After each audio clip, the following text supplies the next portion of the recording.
Hey, welcome to another show of Voices in the Struggle. I'm your main man, Big Ant. And I'm Brother Reggie. Brother Reggie, I almost forgot that. We got a very special show for you tonight. We are talking about the Black Union and the importance of the Black Foundation. Previously, we had the males on talking about what men want. We've had single women on talking about what women want. Now we're going to ask these couples who've already been married to talk about their union. So let's give a small introduction. Let's start with Dwayne and Barbara Foster. Good evening, kings and queens. My name is Dwayne. This is my lovely wife named Barbara. We've been married for almost 14 years, together for 18. We're currently living right outside of Richmond, Virginia. And I have a few things going on. Retired military veteran like Anthony, but I have a few businesses. I have a clothing line, All Gas, No Breaks. I also have a nonprofit organization where I give back and I mentor youth. It's called Iron Sharpens Iron for Life. And I also work with small business groups, small businesses, Black-owned businesses, minority-owned businesses, and help them start them up. And it's called Fostering Forward Thinking Minds. And then I also have one company that I deal with short-term real estate, which is called Fostering Forward Thinking Realty. And just basically trying to give back to the community and Blacks and empowering us and just, trying to be a positive role model and impact. You got 100 jobs on. Stay busy, brother. You know what we do. Way to give back, brother. Way to give back. So, brother, ask Kura and his lovely wife. I don't want to mess it up, please. Oh. Okay. Also the head of our business, Shape for Life. We naturally manufacture body care products, soaps, insects, candles, so forth. And this wonderful woman right here.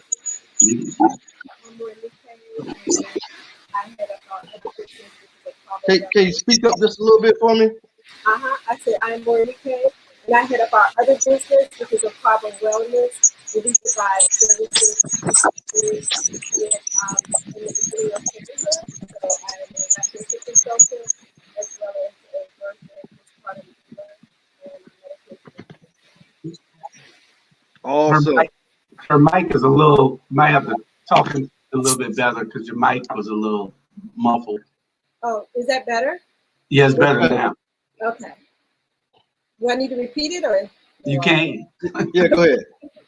I said my name is Maureen, and I head up our other business, which is Aquaba Wellness. You can find us at aquabawellness.com, and I provide services to families when they're at the beginning stages of their development.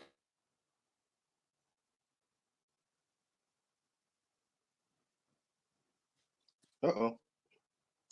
Seems like they froze. Yeah, they Yeah. froze up. Okay. It'll come back. It'll come back. Who we got next? Oh, hold on. They back. Hold on. Y'all back? Yeah. Okay, they can hear us. Welcome back. Yeah. Next, let's go with a couple who needs no introduction. We're just going to do it for the heck of it. Mr. Julius Hall, Mr. Savannah himself, and Dr. Tanya Howard Hall. Good evening, everybody. I'm Julius Hall. I'm CEO and president of All Things Relevant Consulting and All Things Relevant Media. You can find us on Facebook at All Things Relevant Media, and you can find us on YouTube at ATR Black Media Network. Like, follow, and share. My wife is Dr. Tanya Howard Hall. I'm a retired educator of 32 years, been retired now for six or 7 years. I'm currently serving as a school board representative for the Savannah-Chatham County Public School System, and it's just a pleasure to be here. Miss Dr. Hall, don't say you retired, just say you stopped working, because you're still out there doing a whole lot. So we have Brother Reggie and his lovely wife Lavanya. I feel like a third wheel tonight. What's going on? Questions. You text me talking about let's get our wives on. You know what I'm She didn't get off the road. She didn't get off the road on time, man. The warden let you out. She ain't coming. You know what I mean? Hey, like I said, y'all know I'm Brother Reggie, part of What's in the Struggle. It's my lovely wife, Lavanya Lewis. You know, introduce yourself and say hey. Hey. Okay. That's it. Hey, I got a question before we get started now. Yes, now, the holes, I like that piano in the back. That's a real piano, or that's a background? He plays the piano. What? Hey, you come over to the house, we'll let you know whether you could go play it or not. All right. Hey, when the COVID off, we coming over to the house so we get hear some songs. We have something about once every other month or so. I got ice in my mouth. But no, that's a background. Yeah. If you get a green screen, you can have a piano too. Yeah. All right. So the very first question is, I know maybe two different stories now, because I can tell you my wife was just all over me and just sweating me. But I can say that she ain't here. No. But how did you guys meet? Let's start with my brother Ash Kura and his lovely wife Mornike. I get that right? Yes, that's right. Look at that. Where's Sarah, Mr. Maybe? MIA. We definitely have two different stories on how we met. But the story is we met at a spiritual retreat, and when we met at that spiritual retreat, we both realized that this wasn't our first time. We felt like we had known each other before. But the way he tells it is different. It just felt natural, huh? Yeah. It felt natural. What's your story, bro? I was told not to speak upon my side of the story. Spirit. Okay. It's funny. All right. Okay. Now, I seen her and one of her sisters, talking with this other brother. Can y'all hear me? Yeah, we can hear you. Yes. Okay. And I'm trying to figure out, hey, they laughing, having fun, and I'm sitting there by myself like, what? I walk up to them, I ask them, what we laughing about? And I kind of insert myself into the conversation. Next thing I know, I wake up with my head hurting, rubbing this knot on my head and the ring on my finger.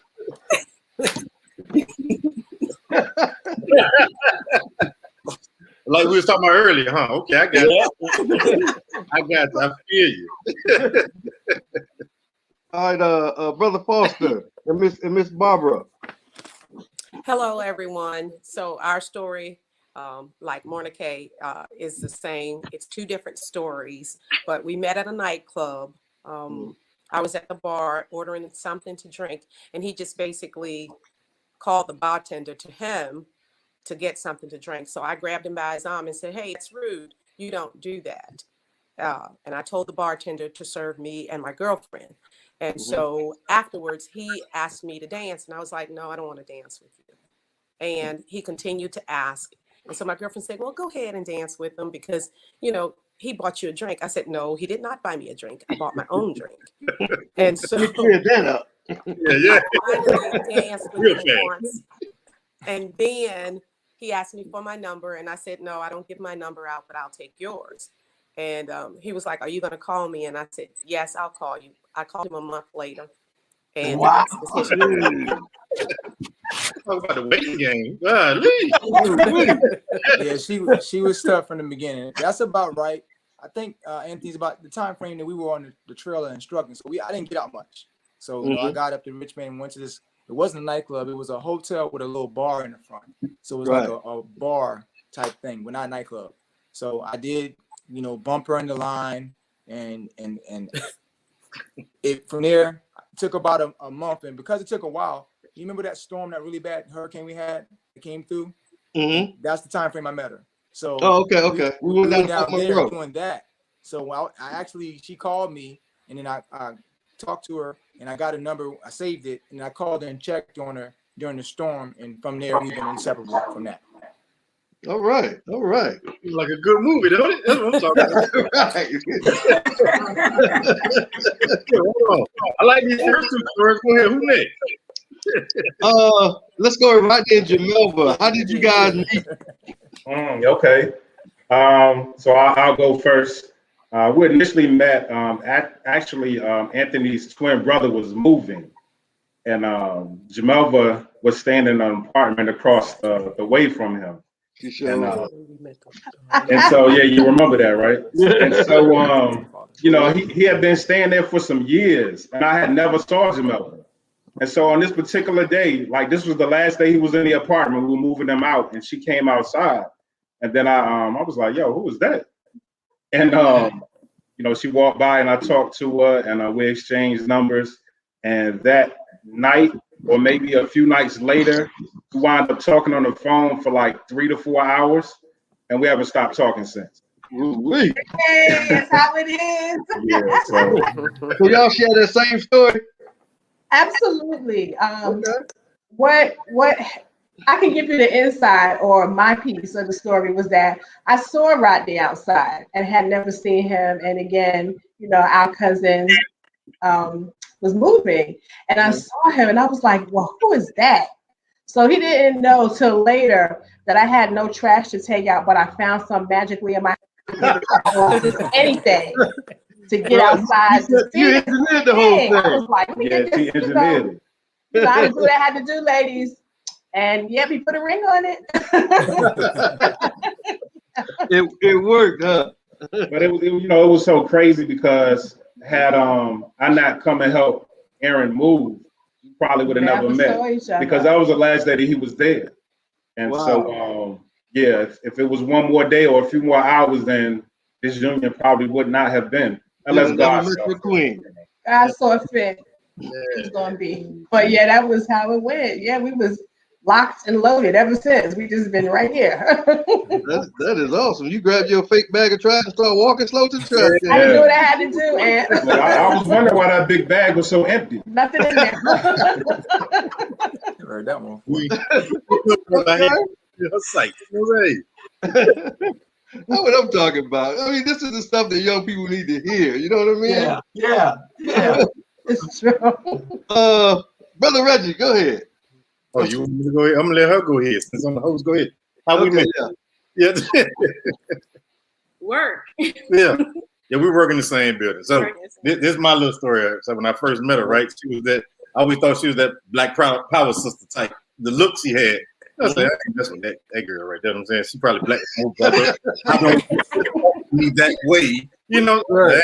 That's it. So, you know, we met a long time ago, about 3-4 years ago. About 3-4 years ago, yeah. So I seen her from a distance. You know how one of them things, brother, a woman don't look at you. Mm-hmm.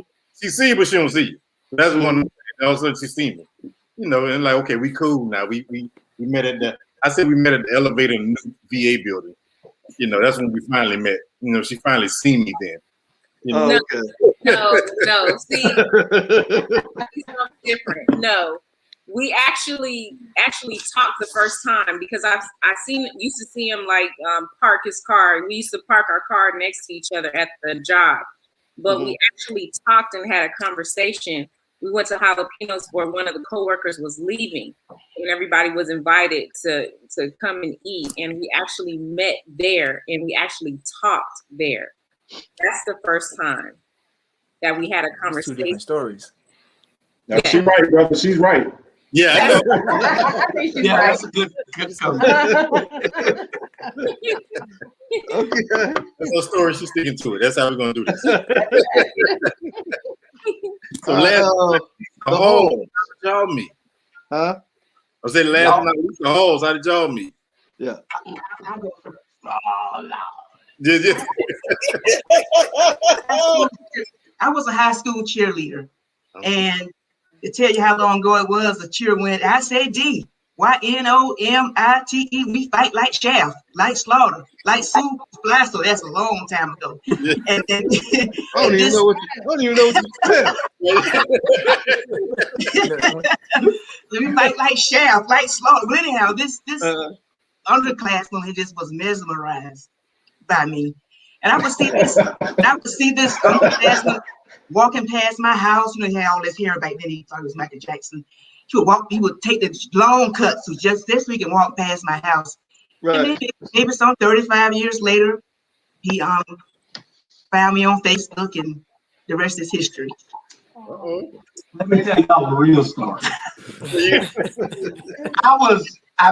We met 35, we met 42 years ago in high school. I ain't telling you my age, I'm 36, she 56. You can tell. But so she's 2 years older than me. And so I was just mesmerized with this girl with the big butt. 1 year old. So I said, wow, her brother and I were in the same class. So I kept finding reasons to tell Theron, hey, I'm gonna stop by your house today. But she wouldn't pay me no attention. I even went and got her a hamburger one day, brought it back to her. And she said, I'm thinking I'm gonna get a kiss or something in high school, you know. She said, okay, you go. So, Wow. but yeah, we met in high school. Okay. But, you know, we've married 7 years now. Okay. Beautiful thing. Yeah. Okay. Awesome. Now, no particular order. Just answer how you want to answer. Now, name one thing you absolutely love about your partner. Anybody? Okay, the one thing I love about him is that he takes care of his kids. He loves his kids. He takes care of family, friends. He's a total giver to any and everybody, which I absolutely love. He's been like that from day one. I could just say it, not necessarily need it or want it, and he would get it. And it's the same way with family and friends. They may say they want to do something or need something, and he'll just put the works in motion and start doing it for them and making sure that it happens. Okay. I'll echo that, and I think that's one of the things we have. I know that's one of the things we have in common. We're both givers, and we are family first. So our thing is God, family, then us, ourselves. And she's the same way I am. Just maybe not as vocal as I am with it, but if I want something, when I think of it, she gets it, and she's all about family first and just family, you know. And awesome. It's what it's all about. We got a very similar upbringing as far as, you know, family dynamics, and you know, wasn't perfect. Everything wasn't perfect, but we wanted to change that for our families and our legacies going forward. And we both share that, you know, making it our children and going forward and pushing forward for our children, our grandchildren, that they have it better and they didn't go through some of the things we went through. I think that's one of the things I really most admire about her. Okay. Anybody else want to speak on it? I can go next. So in these past 14 years, one thing that I've really grown to admire, we met on a spiritual, so it was at a spiritual retreat. The fact that had that in alignment. It's so special to me because it's kind of hard to find that at times, in alignment spiritually. But then also he's such a nurturer. If I'm sick, if any of us are going through anything, he's immediately preparing us food, making sure we have like whatever concoctions of teas that he may come up with to make sure we get better. He's just a full nurturer, and I love that. Beautiful. Yeah. A blessing. I'd like to also speak to the fact that my husband is absolutely a giver. We've been for 19 years and we've grown up together in essence. My husband is the type of person that if it needs to get done, he's going to do it. He's going to figure out a way to do it. And it's not necessarily me asking anything. It's what needs to be done. He's jumping in there. He's in there. He's an excellent, just a person to confide in. He's an excellent friend. He's an excellent friend to our children. He's an excellent son. Like, it's just so many people. He's a great nephew. He's a great cousin. He's an honest man. He's a hard-working man. He's a fair man. And it just makes him just a beautiful king in my eyes. He's always been that. And it's a blessing. It's a blessing when I tell you he's just the most real person that I know. And he's the most giving and honest person that I know. And he'll jump into it and he'll try to help anyone. Good job, Mama. The bag is on the way. They've been secured. It's real talk, like for real. Like, yes, I have an amazing husband. No, I definitely, first of all, appreciate that. But what I admire most about my wife is she's never met a stranger. And talking about somebody that's friendly and giving, somebody who started fundraisers from, we're talking about feeding the kids with Mercy Drop to starting fundraisers with the Cancer Association. So just doing things like that. She's a beautiful person. And I think we balance and we equal each other out perfectly. She's more vocal where I'm not. She's more hot-headed where I'm more calm. So it's a nice balance, and I think that's important for any relationship is to have that balance. Because if you have two people of the same kind, of the same fiery spirit or the same calm spirit, and it's not balanced out, it's going to lean to one side. So, okay, beautiful thing. Go ahead, Rob. Yeah. This guy that's right here. One thing that I love the most about her is that her devotion towards nation building, and not just as a whole nation building, but she finds solutions to fundamental issues that bring growth and enhancement to the nation. And he's my best friend. I mean, I have a girlfriend that's a good friend, but I can talk to him about whatever. Even if we disagree, we can still work through our disagreements. And I just really appreciate that I have someone in my life that I can have that type of communication with and closeness with. And it's divine for me, because I have been in situations where I did not have that. This is my second marriage. And so I really, really appreciate the fact that I have that. Okay. That's good stuff. I like that. The whole, how y'all doing? Yes, I would have to say this, his perseverance. For people that know him, he has an awesome testimony. He has resilience. He is strong. He's been through some things that people could not have gone through and come out shining as he did. He's been through the fire, but as gold, when you put gold in the fire, before it becomes gold, it has to go through the fire. And that's what he's done. If I had to use an animal to describe him, I would say at times he can be a roaring lion. He's bold, courageous, and he doesn't really care what comes out of his mouth. If it comes from his heart, it's going to come out of his mouth. And at the same time, on the other hand, he's a lamb. He's a gentle, kind-hearted, humble person. Some people might not believe that, but he really is. And what we have in common is our love for community, our love for children. Now, we are totally opposite. He is, I consider, as an alpha man, and I am an omega woman. But I know how to get my alpha man to give me anything and everything that I want. So opposites attract. And I can also say he's like a firecracker, and I'm the flaming candle. Yeah. All right. So that brings good balance, because it takes a candle to light that firecracker. That's right. Yeah. That's right. It does. Yes, it does. And she's my balance, because if anybody knows me, I do say what I feel. I'm not gonna hold it back. You just got to accept it for what it is. If you don't like it, then deal with it. And she's my balance. She's my spiritual balance, really. So, not that I'm not spiritual, I am very much. It's just that she's really that spiritual balance that gives me that even keel to tell me, okay, back off for a second. So. Yeah.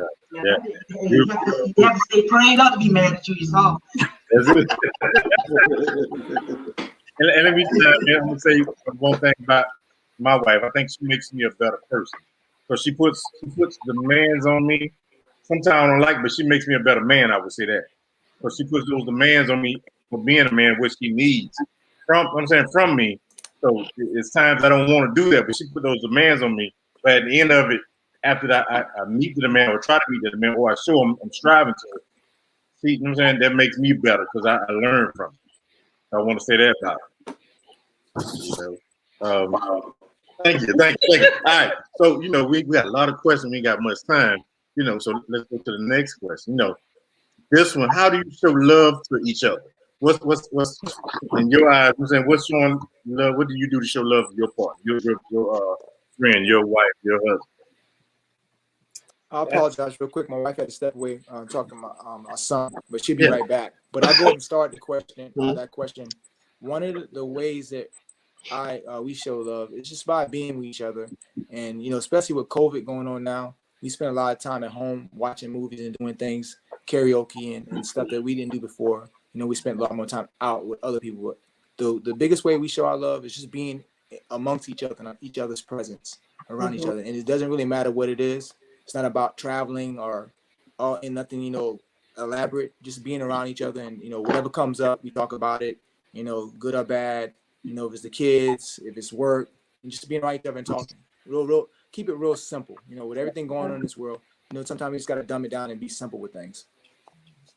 Okay. Oh yeah. One of the ways that I know that we have both shown each other love is we're both entrepreneurs, and so we support each other in our businesses. When we started Shape of Life, I know that I don't know how to make one thing, but I was out there selling everything I could. And it's just, we support each other in our businesses. My business, he tells people what I do. I teach classes. He helps me with developing the classes. And he encourages me. My biggest cheerleader. It's just, sometimes, you don't feel like you can get it done.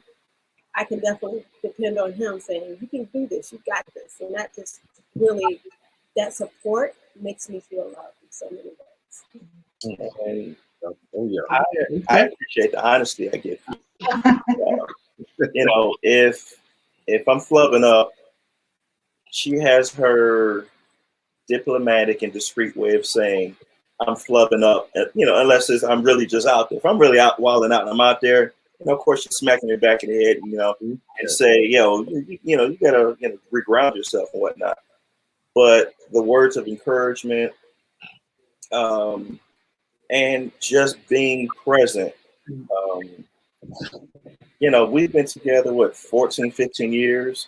And so, we've had a lot, we had plenty of crossroads and opportunities to go our separate ways, but we've made the choice to navigate those situations and how we could improve and make things better. We both, neither of us claim to be perfect in any shape, form, or fashion. It's just that we've gotten better at using our tools. And that's how we show each other love and show ourselves love. Absolutely. Outstanding. Outstanding. I'd like to speak to the fact of how we show each other love. I know for one that just being present in the moment is a gift that you cannot get. You cannot put a monetary denomination. You cannot put that on it. And I will say that we work outside the home and within the home, but our time together is paramount. We don't allow anything to come in between that. We still date each other. I don't care if it's a picnic in the living room and we light candles. I like to cook for him, my husband. Just taking care of him and knowing that he's needed and what he needs. I anticipate his needs. He anticipates my needs. Therefore, just, face to face with that and being present in the moment, knowing what's necessary for one another. And that's how love language communicate in that way. And not say words sometimes, but we know how to get each other right in the pocket and take care of one another. That's so important, mentally, physically, spiritually, and emotionally. Being present and grounded. That's it. Yeah, I think for me, love is an action word. So you can say love you all the time, but you could be treating a person like trash. Right. So I think once you're able to show love and how we show the little things, whether it's putting the toilet paper on the right way, whether it's, warming the carpet before she goes to work to make sure she's not in a cold vehicle, putting gas in the vehicle, taking care of the home, making sure she's protected, making sure she's comfortable. So I think it's the little things. And again, it's an action word, so you have to show love. Oh, yeah. Okay. Yeah. Anybody else want to? Julius and I, we have a blended family, and one of the most important things I think, and I would say, is the love that we have for our children. I love his children just as much as he loves my children. We show love for our blended family. We consider ourselves as one family. We don't look at anything as being a step daughter or stepson. It's just our daughter and our son. And what's most important though is the love of God, because how can you love anybody if you don't love God? So God is definitely the foundation of this marriage. And another important factor is the balance that we have, because he can be hot-headed. When he goes off, he goes all the way off. But I can calm him down. I let him, but I'm there to calm him down. Then on the other end, I'm the opposite. I can take and take and take, and he say, "Oh, no, you need to stand up. Do this, you need to fight." So he gives me the fire when I need the fire, and then I give him the cold water to put his fire out, so that we can have that great balance. Balance.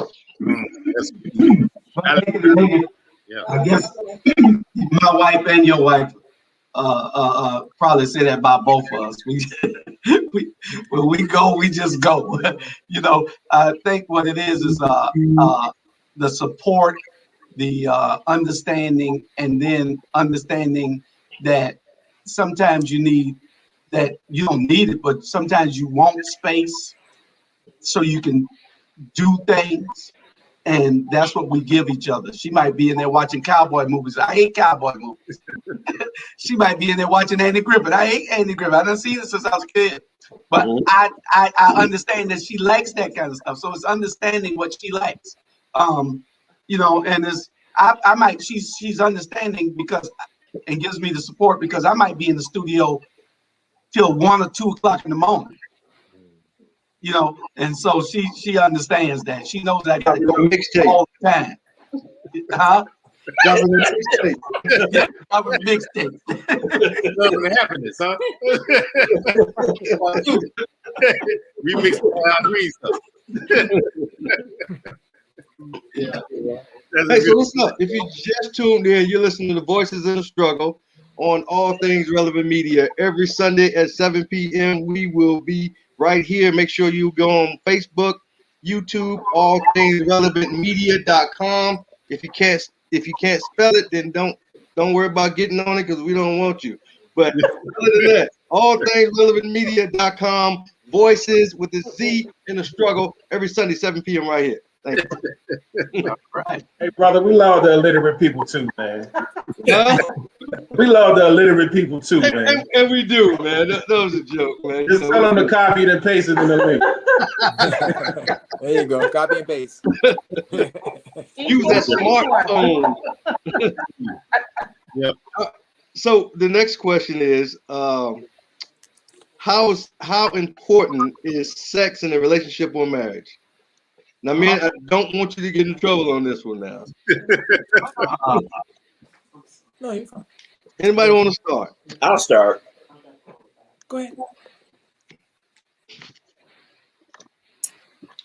Man, it's an interesting question, and so the response to this is just, we're answering this question the way in which I see things is this is a relationship which, to get to the depth in which we've allowed it to get, it requires a bonding and a sacrifice that you can't have with any other relationships. Even the relationship you have with your parent or your best friend or so forth. It requires a ritual or sacrifice to enhance that connection. And sex is one of those ways in which, actually, I'm not going to say one of those ways, but that is one of the most impactful ways of enhancing that connection or bond. So if sex and or appropriate intimacy, of course there's things that happen biologically or by accident where the physical act of sex may not be there, but still that ritual, that experience, that connection that you can have, it doesn't have to be sex. Actually, it can be sexual though, and that can happen to help enhance your relationship. It can happen, to help to bring more joy into your relationship, to bring more pleasure into your relationship. You can solve some of your issues sexually, but that doesn't mean that sex has to be at the forefront of your relationship. It has a place in the relationship, and it's going to ebb and flow. Because as we're getting older, we notice that there's an ebb and flow in the sexual energy. But that doesn't mean that sex becomes a back burner. It has to be something that you really you continuously court, that you continuously involve, those looks, those touches, just all of those things that can create that sexual energy. It doesn't even have to mean that it ends up in sex. It can end up in cuddling or hugging or kissing. Great if it ends up in sex, but it doesn't happen. And you're talking about one of my questions. I want to get into it now, but is there a difference between sex and intimacy? So that's what you're kind of talking about too. Yeah, let's get into that one. Let's get into that one. That's a good statement. That's a great question. I mean, from my perspective, and I can't speak for all women, of course. From my perspective, they really work hand in hand. I'm not that type of person that, some people can do that, but I prefer those intimate moments, those connections, and just to be able to connect with one another and then take it to more physical level. It really enhances the sexual experience if you've been intimate.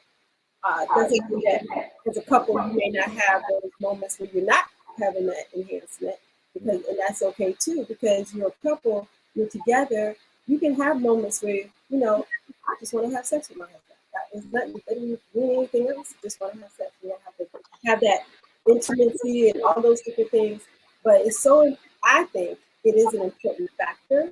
I just don't think it's like the only factor in a relationship.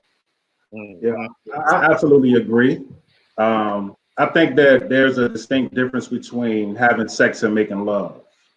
I think making love is more spiritual. I think once you are able to, and we'll throw intimacy in there as well.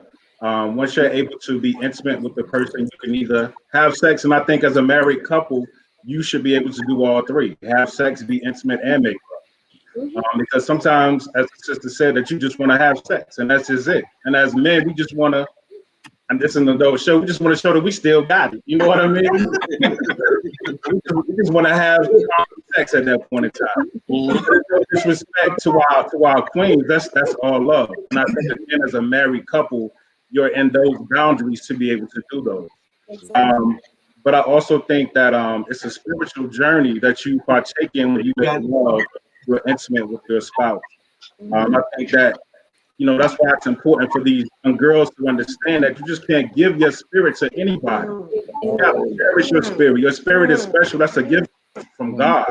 You know what I mean? So you can't take that and just issue it out to anybody, because as you know, when you have sex with a person, you all exchange spiritual contact. Exactly. Well, left inside of you as well as vice versa. So you have to be conscious of what you're doing when you are having sex with someone. That's right. They stay with you for a long time. The spirit stay with you for a long time. Absolutely. Exactly. They move in and don't move out. Soul ties. That's soul ties. That's Yeah. Something my husband, if I could just interject, something my husband said when we first got married, and talking to our children, he explained to them about treating their bodies as an altar or a shrine, and so you wouldn't just let anyone sit things and be a part of your altar or your shrine that you consider sacred. So you don't allow anyone to just be a part of your body. And we've taught that to our girls. We have 4 daughters. We taught that to our daughters, and throughout, you know, since we've been together, we appreciate it as a man, him sharing that analogy. Yeah. I think the children need to know. We need to tell our children that hey, sex is a powerful thing. You know, I think, you know, we tell our daughters, you know, be virtuous and all that good stuff, because we want to see our daughters out there on the pole or something like that. We want something like that. But our sons, we tell them go get as much as you want to. But, you know, hey, we sending them out there in the world to destroy somebody's daughter. You know, so we got to be conscious of what we're telling our children. Now let's switch to something I want to ask about. Now, how do you communicate with your spouse when you mad at each other? You're going through something, and things ain't going right. How do you communicate with each other during those times?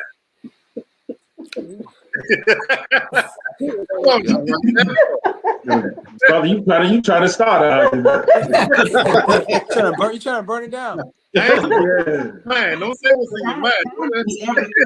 Everything. Well, because I'm a hothead. I would You say know, that, I'm sorry. Go ahead. Trying to. Oh, I'm sorry. Okay, thank you. We start off trying to talk when we're mad. It starts off with a calm conversation. However, sometimes it leads to us not really listening. And listening is an important part of communicating and making sure that, you know, you understand what your partner is saying. And sometimes we get hung up on those little words. And at that point, for me, when he's hung up on those little words, I have to stop the conversation. And I stop the conversation because now I'm getting angry because you're not listening. And then it's every time I want to inject something while you're making a comment. And I don't like that. Let me say what I have to say. Then you repeat back to me what I said. So I can make sure you understood. When that doesn't happen, I have a problem. So I think for me, you have to be able to listen as well as, you know, speak once that person has said what they had to say, and make sure you understand that, you know, what they're saying, because sometimes the intent behind what you're saying is misconstrued.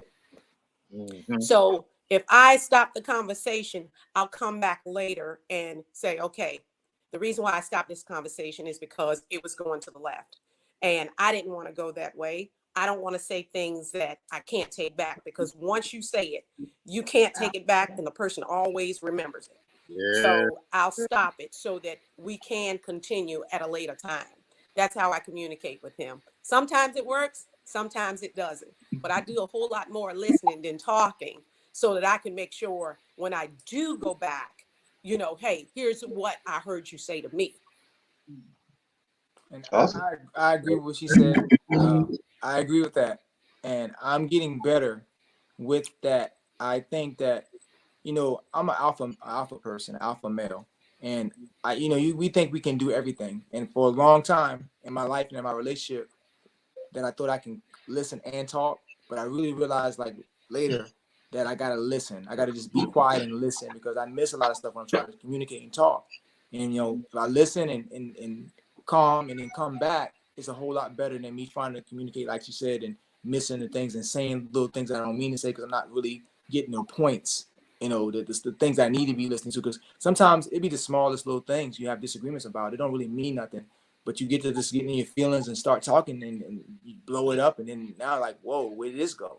Now you're not talking for whatever, or you got that negative energy walking around the house, and then you got to come back and got to fix that. So just listening, being silent, praying, we pray. And it's like, hey, it ain't that serious.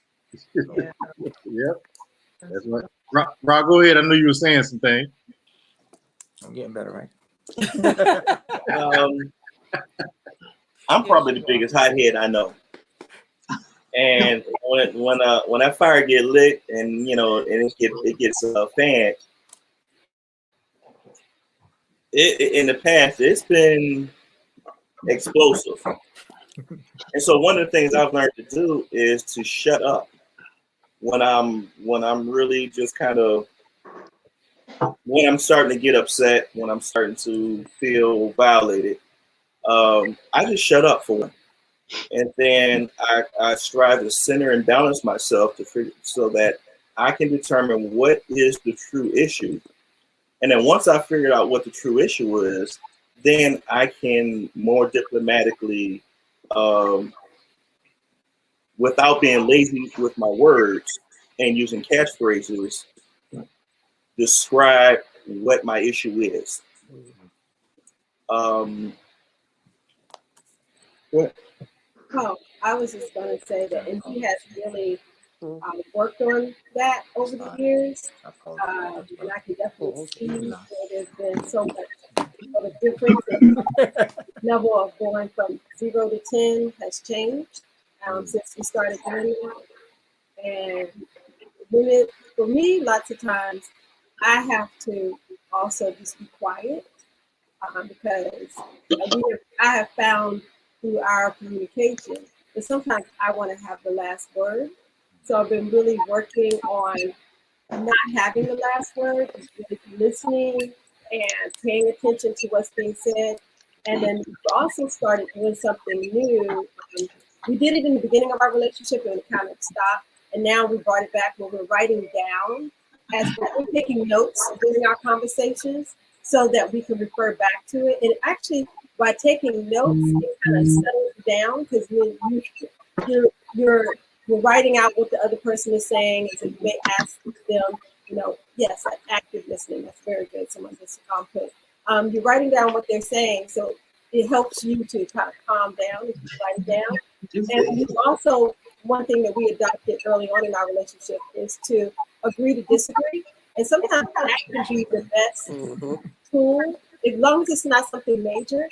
We're like, okay, well, you see it that way, I see it this way. And so how do we move forward from there? Yeah, we can compromise if it needs to be a compromise. Or, we could be talking about a favorite food or our favorite place or what have you. So if I say my favorite place is here and his is here, we could disagree. If it's something that's going to impact our lives, then we sit down and say, okay, so how do we come to some type of with compromising, and we can both receive kind of what we're looking for. We might not get all that we want, but at least we can be okay with it. And one other thing that we kind of ran across is that I know as men we step into this trap, whereas we do. Okay, I do that too. Where we will we do that thing that's most natural to us is to solve problems. And what I've gotten to a habit of asking is, when she comes to me with something, before I open my mouth, I'm asking, do you want comfort or do you want a solution? Mm-hmm. Yeah. That way I know if she just wants me to pet her up, you know, or if she really wants, she's coming to me with a problem. And I learned to kind of say that beforehand. I'm just venting. I just want you to listen, and I just want to vent. And that has cut down on a lot of our disagreements, because he's like, oh, well, she was venting. She don't, because sometimes I already know the answer. I already have solved it in my head how I'm gonna handle it. I just want to vent it out, and then he'll start telling me what to do, and it might be opposite of what I was thinking I was gonna do. Right. I don't want to do that. So we really have gotten, by giving that kind of a leeway into our conversations. And then something else that he likes to tell us about is the circles. Can you share that real quick? I think this would be beneficial. Just do it to me. Okay. Let's say you get two circles. You got a smaller circle and you got a larger circle. When it comes to emotion, as men, we have a larger circle. And if we look at that as a muscle, which means they have more room to flex emotion than us. So when our circle, as men, when our circle becomes fuller, we have less space in there to navigate, and so we kind of lose our mind. We lose a lot of our logical way of processing, doing as we normally would. Because that same amount of space being taken up in our circle is, it's not even half of their circle. Well, and the same thing happens logically. It's no frown on anybody. It's just, human nature of what some of the studies I've seen is that, men, we have a larger logical circle, and women have a slightly smaller circle. So we're able to take in more data, more information, and process on general before we become stressed, where they can have multiple things that are thrown at them, and if they don't have enough time to process it, they can become also stressed. And so, that's one of the things in which we have seen as being true, and we've come to recognize also to assist each other in navigating just stuff that comes about. I like that. Very much so. Very much so. I like that. Yes, sir. Yes, sir. Okay, so I want to say, if you're normally tuning in with us every Sunday at 7 p.m., we normally end our show from 7 to 8 p.m. However, due to the gracious generosity of All Things Relevant Media, we have been granted an extra half an hour, so I hope you all can stay with us to continue the conversation. Oh, yeah, that's great. Great. Mr. Hall, you have something to add to that? Huh? I was asking Mr. Hall to have something to add to the question. I'd just like to say, I noticed my sister said she writes things down. It is no way I can write Julius Hall's comments when he's on the run, and everybody knows how hot-headed he could be. But one thing I can say, he's very sensitive to my feelings and caring and concern. And even when he goes on a rant, he can just look at me and tell from my body language whether or not I am in agreement with him. So he brings it down, and he's very attentive to my feelings and very sensitive towards me. So that is just, again, like I said, is balance is everything. Space is so important. When he gets riled up, it not necessarily an argument between the two of us. It can be something that's just going on in the community or whatever the case may be. I know how to give him his space, and at the same time, he knows how to be attentive to my needs as well. And if she just walk out the door and slam it, then I know it's a problem.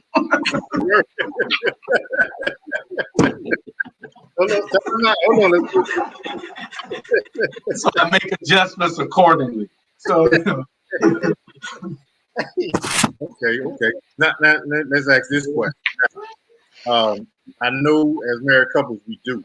So, do you make sacrifices for your relationship, to make it work? You know what I'm saying? Because I always say it like this. I feel like this. As individuals, we want to do certain things as individuals.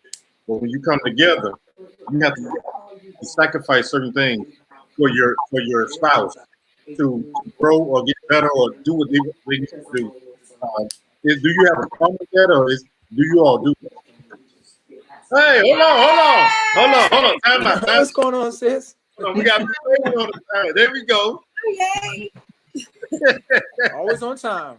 Now we got to start all the questions over. Now, I'm just playing. I didn't say it. You know what I'm saying? When he was, I'm just playing.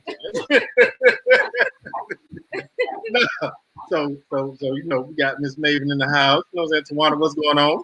Hey, how you doing, Reggie? Good, we good. We talking about sacrificing now. Spouses sacrificing for each other. Do y'all do that, or is married couples sacrifice for each other? You want to start off? Go ahead. Yeah, I think when you bring two people together, there are some sacrifices that have to be made, because, as you know, when you're single, you can get up, do what you want to do. You know what I mean? But when you're married, you have to talk to your spouse. Y'all have to come to some kind of agreement. You know what I mean? So your time is not yours all the time per se. So it has to be a union thing. You guys have to move together. So I think everybody I think to have anything out of life, you got to make sacrifices. I think marriage is also a sacrifice. Oh yeah, I believe that. Ms. Lewis? And she agrees with what I said. So no, I don't. Yeah,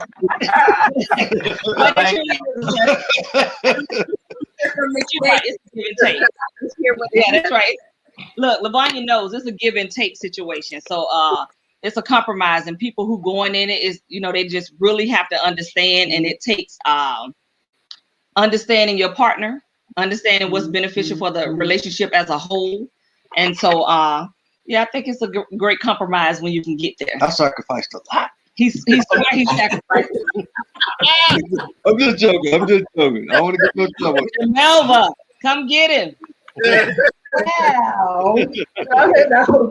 No, it's a give and take. Absolutely.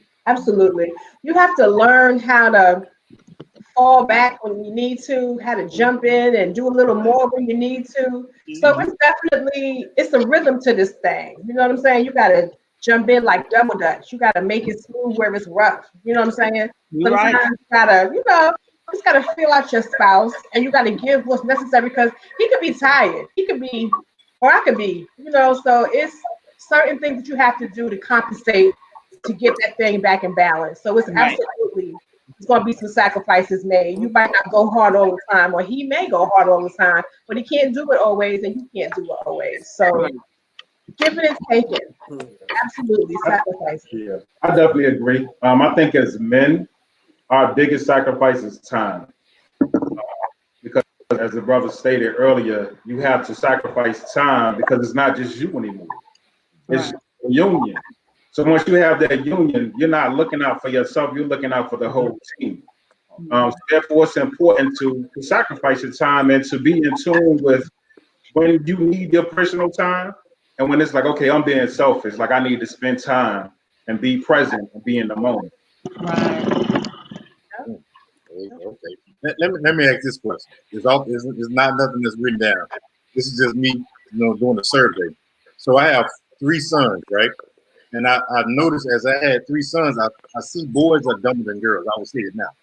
Back in the days, I want to say boys are slower, or they don't get it fast as girls do. I agree. Women mature faster. Yeah. You know what I'm saying? So my daughter, she's 18 now, but when she was 14, 15, my older son, who was in his 20s, he was dumb as a box of rocks to me, compared to her. Then the one younger than her was just as gullible and dumb. So women, as y'all see us, as y'all married us, grown with us, when y'all look at us, we make dumb mistakes. Do y'all think hey, this is a fool? This is, you train him to take care of me. How do y'all look at us on the serious tip? How do y'all look at us? Because we still make mistakes even as we're grown men. Y'all look at us like, okay, this fool here ain't got it. because we learn to be mature Scorpios. You still ain't got the y'all on dip. I see it like this. Women are from God. Men are from God. Women are from God. Y'all close to God. So y'all have a spiritual aspect about y'all we don't have here. And y'all have a common sense aspect we don't have here. What do y'all think about it?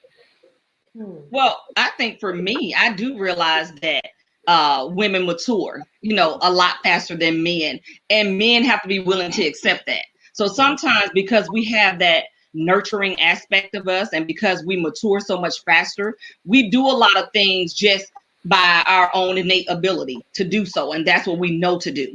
So I think that as long as you see the potential, because sometimes he does things and I'm like, come on now. I don't expect you to do that. But I also know I have to give him that flexibility and that longitude to do what he think is right, and I stand there to support him. And then we have that almost that conversation after the fact to say, now we could have done this a little different, and I would have expected you to do this. Or sometime in the midst of it, I just say, okay, let's stop because this is not working for me. I need you to just quit. Yeah. That's hilarious. Hit the mute button. That's right. My hero and my twin. That is so funny. I totally agree with what you're saying as far as sometimes you would just go with it and see how it's going to turn out. Sometimes I have learned that he's more receptive to me telling him after the fact that wasn't a good idea. Sometimes I just go ahead, okay, let me go ahead, let you have your experience. And then afterwards I was like, when you told me about this, I was thinking this, and this. But I said, you know what, let me just let him go ahead. Yeah. Right. See how it's going. Yeah.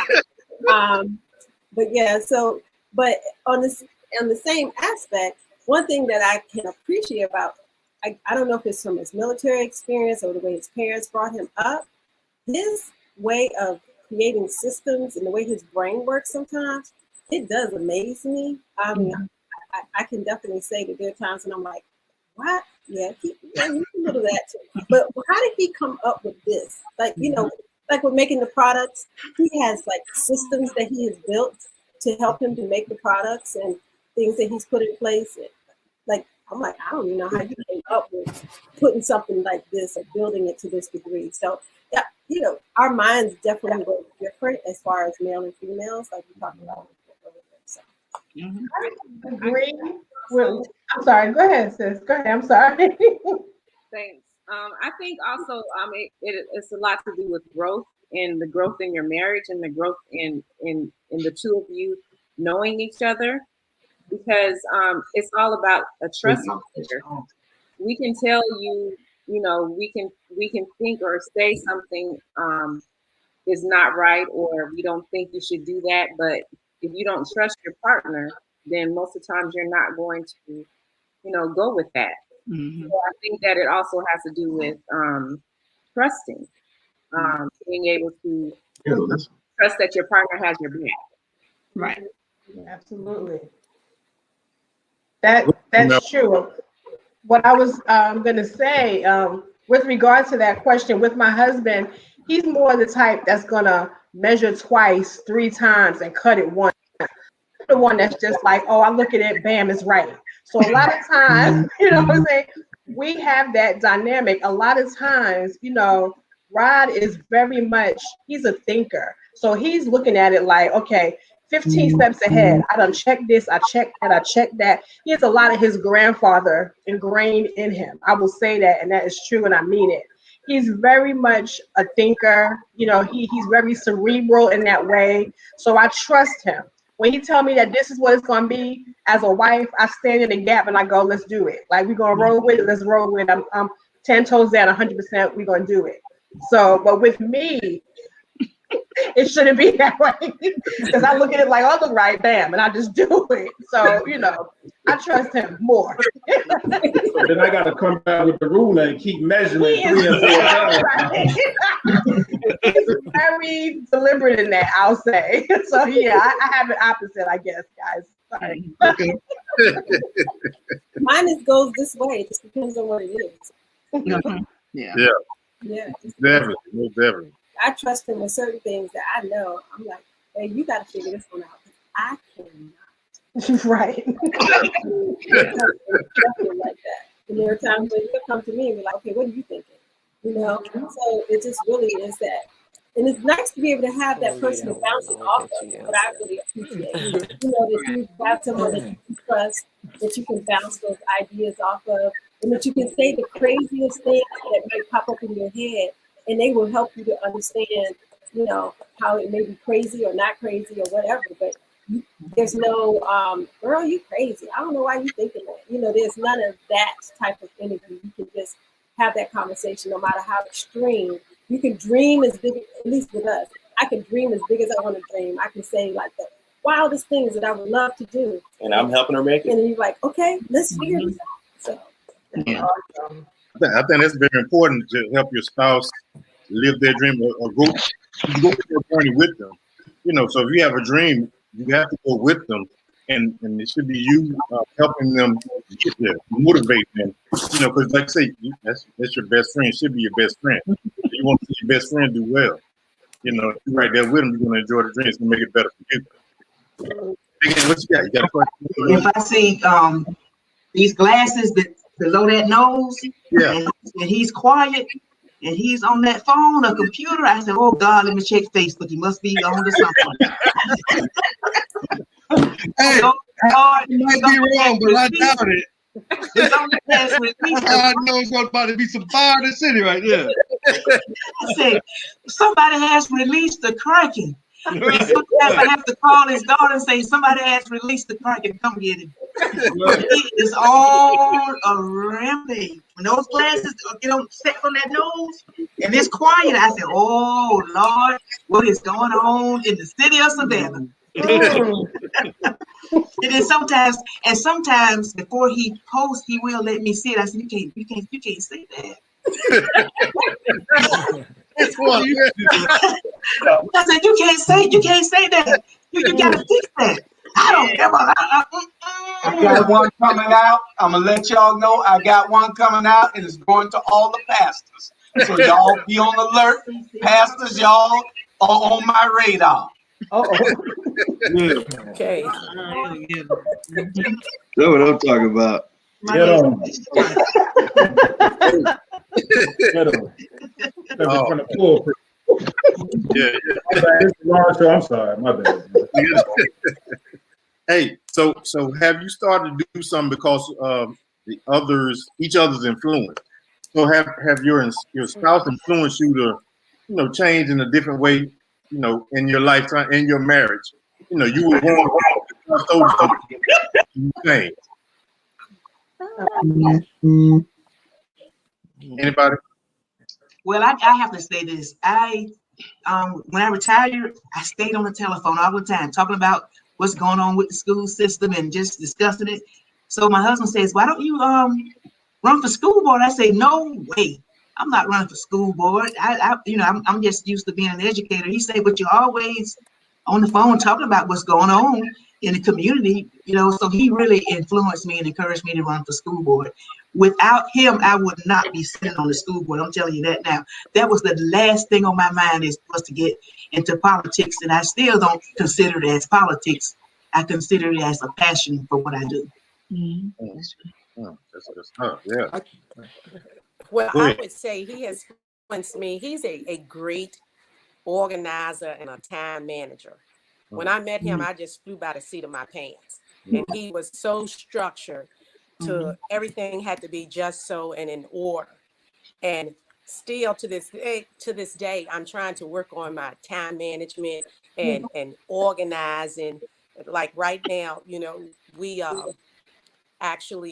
convinced him to turn one of our bedrooms into a walk-in closet for me. Because I had so much. And I Did it help you get ready on time, right?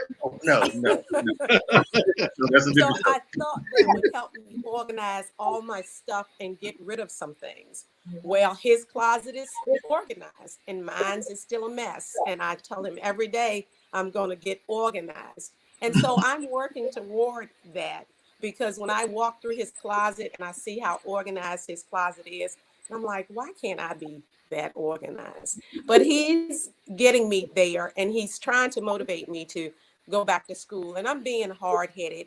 I'm not listening to that because I feel like, you know, my experience and what I'm doing pays me very, very well versus taking some time off to go back to school. Now, granted, I'm pretty sure that I could be making even more money, but it's not about the money for me. It's about just doing what I love, you know, regardless. So, but I'm getting on the wagon of trying to take one class um, to finish that degree that he's so much encouraging me to start and complete.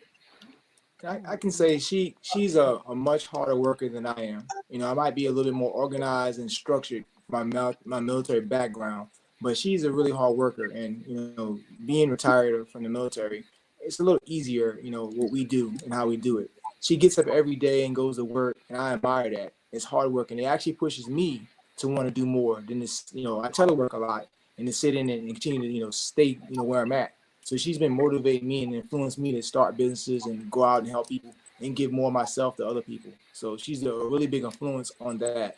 Just being a hard, tireless worker every day. Okay. I like that. Yeah. Yeah, I thought I was organized, but my wife is really the organized one. Anything that goes on with the household and the appointment, anything that needs to be made, she makes it. You know what I mean? And she's made me a better person financially. Because for a long time, I flew by the seat of my pants. You know, I'm there just doing what I wanted to do. I knew I was gonna get another check, but you know, we sat me down and we looked at the long term effect. You know, so I've gotten a whole lot better with my finances in that regard. And she has lupus, so to see her work as hard as she does, that makes me want to work that much harder. You know, I have no excuse. You know, she has one if she chooses to use it, but she's not. So I think that's what did it for me. Oh, that's cool. I think the beautiful thing about this program and the questions, and the one thing that I did notice is that all of us seem to have a prosperous, successful relationship. And the one key thing that keeps coming up in my mind is balance. What we talked about is she does one thing, I do the opposite. And the same with everyone that's on this screen here. So I think that's very important for the young people who are listening and who will listen. You have to find a spouse that is your balance. I cannot stress hard enough that if you are off balance, you're off kilter, your foundation will not be strong. You will not grow. You have to have somebody to say, nah, that's too much. You need to calm down. Or you need to pick it up. You slack. You know what I mean? So I thank you, brothers, for allowing this program to happen. I think it's very beneficial to the community. And kudos and congrats to y'all. Big up. Black Power. We're not closing out yet, though, brother. I'm just saying. I just want to listen. Nothing else. But not all jokes aside, but man, I wanted to give y'all flowers while y'all are still here. You know what I mean? So I think that's very important that y'all get y'all props. And that was all I was doing. That was it. And I want to caveat off of that. I think that's why some and it's very unpopular what I'm about to say, but if you know me, you know I'm gonna say it. I think that's why some brothers don't want to mess with black women. You got some weak brothers who want to do what they want to do. They don't want to be pushed. You know what I mean? A black woman is going to challenge you to be a better person. You know what I mean? They're the only ones that I know of that will do that. So if you don't want to be challenged, and if you're a weak black man, you will not get with a sister. And I think that's the problem. So that's because the black woman is God. Like that. Hey. Because the black woman is God. God gonna challenge you every single time. Yeah. And we birth nations, sister. Absolutely. We birth nations. Mothers of the planet. That's what mothers do. They raise. They comfort. They nurture. That's right. There you Them go. feet to the fire. I like that. Like you said that. So you think about the world we live in, the universe we live in. It's always challenging, even if you're by yourself. It's challenging. God has always challenged you. So a woman is going to challenge you. You know, better than what you work.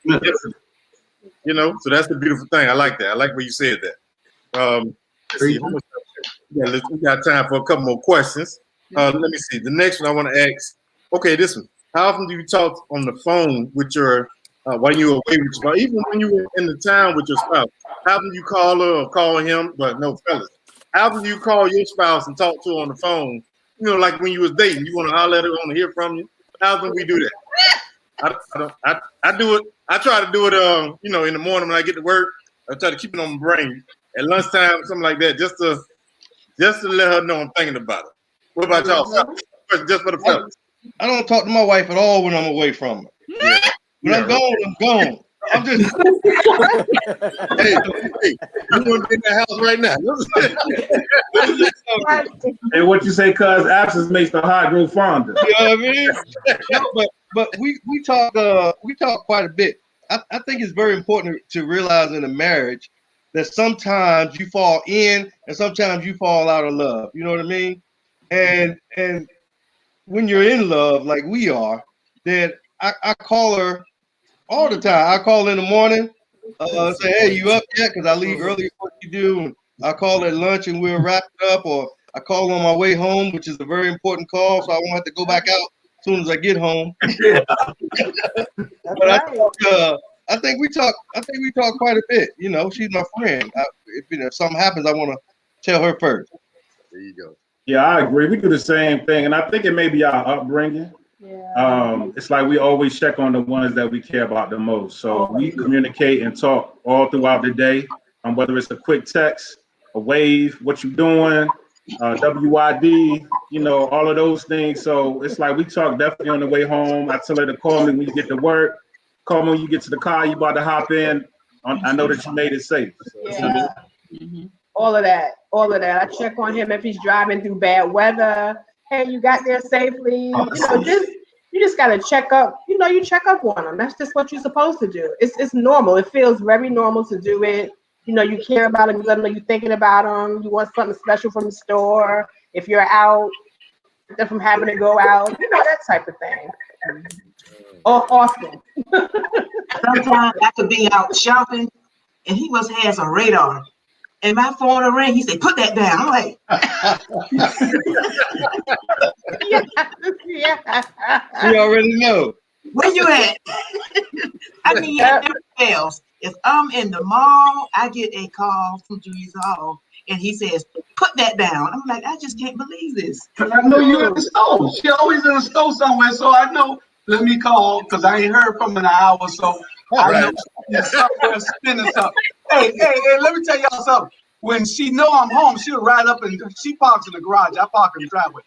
And so she'll see my car home. So I caught her a couple of times. She don't take the bags out until I'm not able to see her bring them upstairs. She'll go back and get them after a while. So yeah, man, it's crazy. More little story is check the closet, fellas. Check the closet. It's a surprise. I don't want him to see a surprise, so that's why I don't bring the bags up. New tags on it. Oh, I've been had that. That's old. Let me tell you let me tell you what she says. She says, "Oh, baby, look at this! I got it on sale." They were practically giving it away. Yep. That's Anthony. it was on sale. I had to get it. Yes. But you know what the weird thing about Julius, he doesn't spend money at all. I buy everything from his socks to everything. He doesn't spend. He doesn't shop for himself. He doesn't. He just does not spend money. He doesn't have time to do it. So everything that you see him wearing, I actually had to go out and get it. Because he doesn't buy anything for himself. Doesn't shop for anything. Not even his cologne. See, I shop for Anthony. Man, Electronics person. So he will sneak and buy everything. See, I don't do Amazon. I don't do online. Anthony shops everything on Amazon. So his clothes, everything I will shop for. But Anthony is a behind the closet shopper and will have packages coming every day. Yeah. Don't do that. Yep. Y'all related. And y'all related. I got so good with the UPS man, he was hiding my boxes for me. Hey, look here, player, put it in the bag, yo. Just like the brother said about balance. Yeah. Now, as we can sit here and listen, I couldn't be married to him because we'll be broke. Because he loves to shop, I like to shop. He want to have He's balanced. You gotta have balance, sis. You gotta have balance. Y'all both can't do that, right? Right. Well, the question about talking on the phone when we were away from each other doesn't. It's not an issue for us because we're together. So often. Both businesses, we work from home. If we got something where we need to travel and something needs to be done, we both do it. I was sitting here thinking, I was like, outside of going to the grocery store or taking the kids somewhere, I never, and then I call him too if I'm in the store, but if I want to find him, I go in his office. And so we're together all the time. So y'all's a little different. Yeah. And I would say we talk every day, 3-4 times a day, like some of you all do now. We'll just call. I'll call him when I get to work. I call him during my lunch break. I call him when I'm leaving work. I call him if I have to stay at work. I call him to see if he's going to the store or at the gym, or he'll call me and say, hey, I'm leaving. I'm going to the gym. So we talk regularly every day, 3-4 times a day. Sometimes I'm like, okay, I don't even want to call no more. I'm coming home. I'm coming home. Just know that. What she left out is that she'll call me and tell me she's coming home, right? But she don't come straight home. She go to the store and then she's there for a couple hours. Like, okay, I thought you said you was coming home. So then, I stopped off here. So. And he do the same exact thing. He'll leave the gym and he'll tell me, oh, I went and got you a smoothie.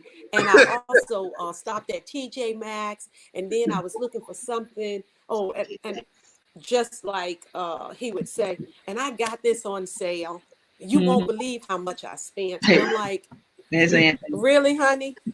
You been at the store 3 hours after the gym? Okay. But he bought me a smoothie though. He didn't buy me nothing from TJ Maxx. So do you all call because you feel like you have to call, or do you call because it's natural that you want to? I call to annoy her.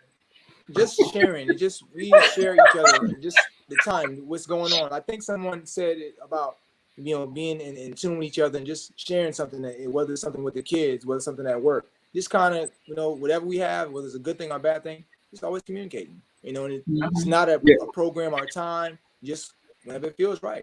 Sometimes we don't talk at all the whole day because she's working a lot, I'm doing something, and then we pick it back up. But sometimes we talk 4 or 5 times a day. It's no set time, I think we do that because that's how our relationship started. We would call each other, when we had a moment to talk. So we would call during lunch breaks if he was on lunch. And this when we were dating. So, and it continued throughout our marriage. It's like, hey, let me just call you and let you know what I'm doing and where I'm at, just in case. Because sometimes things do change, especially for me and what I do. And sometimes I may have to stay at work late. So I just want him to know, just in case if I'm on my way home and something should happen, to be expecting me to be home at that certain time.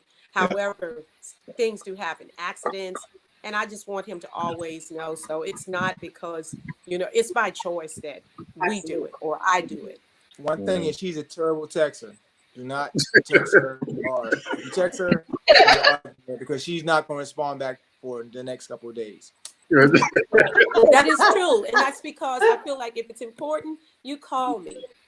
Don't text me. Call me. I will not respond probably 3 days later.